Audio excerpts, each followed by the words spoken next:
And the whole was the Arabs. The Arabs, it turns out, had built this massive empire overnight that embraced knowledge and was shockingly tolerant.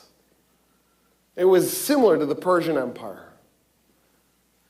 In fact, it's really remarkable because if you look at the area that the Arabs conquered, they conquered everything from Spain to Pakistan when they built their empire. It was like the Persian Empire plus most of the Roman Empire combined. So it was bigger than any empire that had preceded it. One of the things that's remarkable about it was the majority of the world's Christian population was in that empire. 60% of all of Christendom was in that Muslim-ruled Arab empire.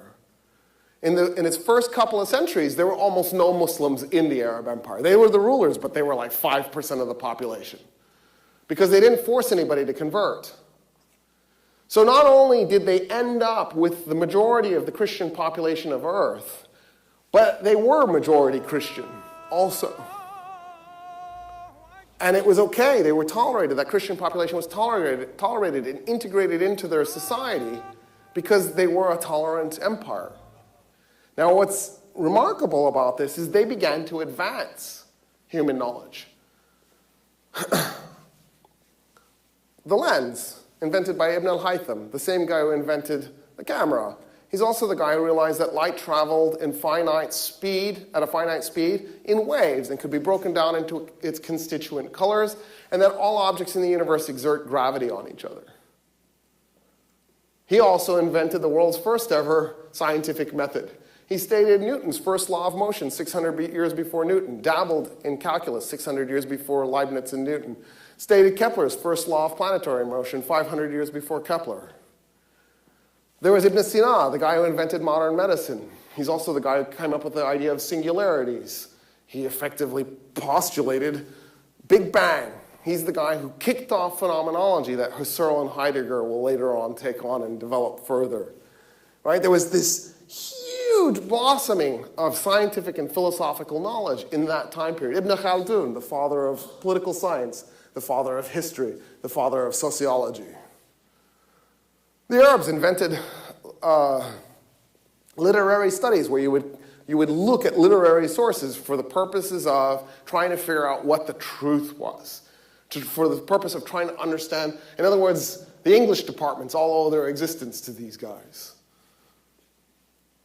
How can that much be carved out of your historical knowledge when all of it is Western? That's the key to this. The knowledge that the Arabs were building off of was Western. The knowledge that they made was Western.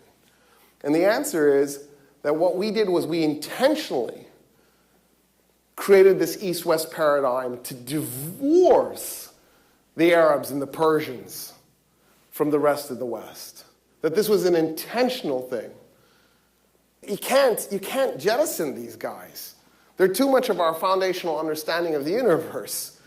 Right? What would we be without algebra and algorithms to mine your internet activity? And here's what happened in a nutshell.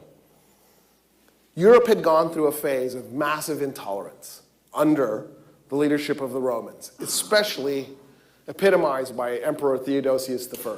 Theodosius I declared that the Roman Empire was a Christian-only empire. In other words, he was a fundamentalist Christian who decided to jettison any concept of tolerance that existed.